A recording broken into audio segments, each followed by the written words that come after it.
Welcome back to our channel. आज हम लोग बात करने वाले हैं आइल्स के ऊपर। क्या आइल्स मैंडेटरी है यूके में स्टडी करने के लिए या वो मैंडेटरी नहीं है, इसके रिगार्डिंग आज हम लोग थोड़ा बात करने वाले हैं। तो चलिए शुरू करते हैं।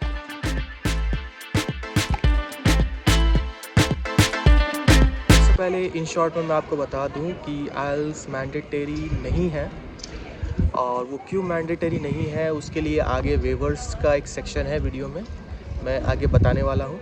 मेरे साथ एंड तक बने रहें।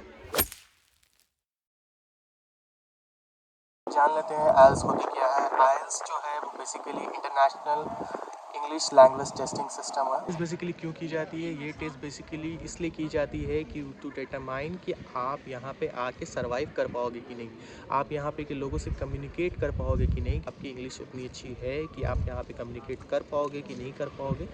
इसी के लिए बेसिकली आइल्स का ये एग्ज़ाम होता है। आइल्स की बात की जाए तो आइल्स आपका स्टूडेंट वीज़ा और यूनिवर्सिटी दोनों में रिक्वायरमेंट होती है। लेकिन अगर यूनिवर्सिटी अगर आपको कुछ भी तरह का कुछ वेवर या कुछ भी ऑफ़र करती है या आइल्स के कुछ ऑल्टरनेटिव्स ऑफ़र करती है तो उसकी वजह से आपका वीज़ा में भी वो वेव हो जाता है। लेकिन अगर ये भाई यहाँ पे अगर काम करने आ रहे हैं तो उनके लिए आइल्स जनरल वाली एक होती है, वो मैंडेटरी होती है। सबसे पहले वेवर्स की बात कर लेते हैं। सबसे पहला वेवर जो है वो आपका 10+2 का जो इंग्लिश का जो स्कोर होता है वो यहाँ पे बहुत जगहों पे देखा जाता है। अगर वो आपका 70 to 75% के अबव होता है तो आपको वेवर मिल जाता है आइल्स के। लेकिन उसमें भी एक शराइत ये होती है कि आपका जो वो स्कूल था जिसमें आपने 10+2 का अपना एग्ज़ाम्स वगैरह सारा कुछ दिया है, वो उनका फ़र्स्ट लैंग्वेज जो है वो आपका इंग्लिश होना चाहिए। सेकंड बात करते हैं MOI, मीडियम ऑफ इंस्ट्रक्शन। ये क्या होता है, बेसिकली आपने जो अपनी 10+2 जहाँ से कंप्लीट करी है या फिर अपनी जो आपने कॉलेज या ग्रेजुएशन जो आपने जहाँ से कंप्लीट करी है वहाँ पर ही के मेन जो रहते हैं प्रिंसिपल और डीन, वहाँ पे आपको बेसिकली एक सर्टिफिकेट बना के देते हैं जिसे कहते हैं मीडियम ऑफ इंस्ट्रक्शन।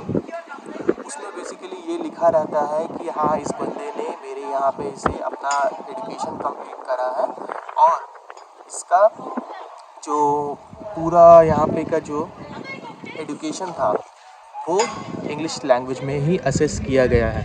वेवर का सबसे बड़ा रीज़न बनता है कि आप अगर कोई इंग्लिश स्पीकिंग कंट्री से हो, अगर आपका जो नेशनैलिटी है अगर कोई इंग्लिश स्पीकिंग कंट्री से है लाइक ऑस्ट्रेलिया, USA, कनाडा, ये सब जगहों से आप अगर हो तो आपका वो वेव हो जाता है। चौथा वेवर ये हो जाता है कि अगर आपने किसी भी इंग्लिश स्पीकिंग कंट्री में 1 साल या 1 से 2 साल के करीब हर यूनिवर्सिटी का अपना क्राइटेरिया होता है, अगर आपने स्टे किया है 1 साल या 1 से 2 साल के करीब, तब आपका आइल्स का वेवर लग जाता है। इवन आपने अगर यूके में भी पहले अगर स्टे किया हुआ है तो आपको आइल्स का जो एग्ज़ाम है या आइल्स की सर्टिफिकेट जो दिखानी होती है वो नहीं दिखानी पड़ेगी। वह जो वेवर का तरीका है वो ये है कि अगर आइल्स भी नहीं देनी लेकिन आपने यहाँ पे आना है पढ़ने के लिए, लेकिन आपने जो मैंने पूरे पहले जो 4 तरीके बताए हैं आप उस चारों तरीके में किसी में भी फॉलो नहीं करते हो तो आपका ये 5वां तरीका ये होता है कि बहुत सारी यूनिवर्सिटीज़ यहाँ की है जो फ्री में इंग्लिश लैंग्वेज टेस्ट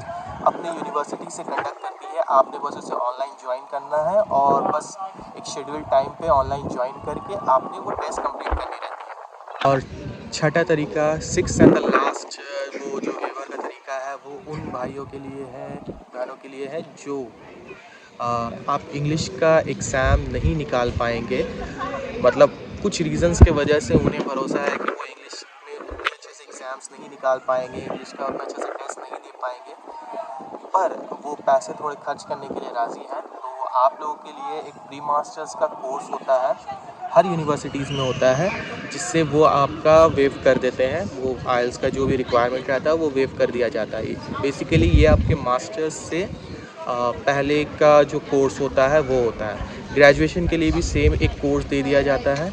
अगर आप यहाँ पे आ रहे हो, अपना ग्रेजुएशन करने भी आ रहे हो, तो उसके लिए भी पहले एक 3 महीना या 6 महीना पहले का एक कोर्स दे दिया जाता है। वो कोर्स के लिए अलग से पैसे ये लोग चार्ज करते हैं। पर हाँ, आपको आइल्स और देनी नहीं पड़ती है, और वो उसके बाद आपका मास्टर्स में भी एडमिशन आराम से हो जाता है। ये थी आज की वीडियो, जिसमें मैंने जितना आइल्स के बारे में मैं जानता था, अपनी पर्सनल एक्सपीरियंस से मैंने आपको बता दिया। वीडियो अच्छी लगी होगी तो वीडियो को कर देना लाइक, और चैनल पे नए हो तो चैनल को कर देना सब्सक्राइब। मिलते हैं आपसे फिर अगले वीडियो में, तब तक के लिए अल्लाह हाफिज़, शब बखैर, गुड नाइट।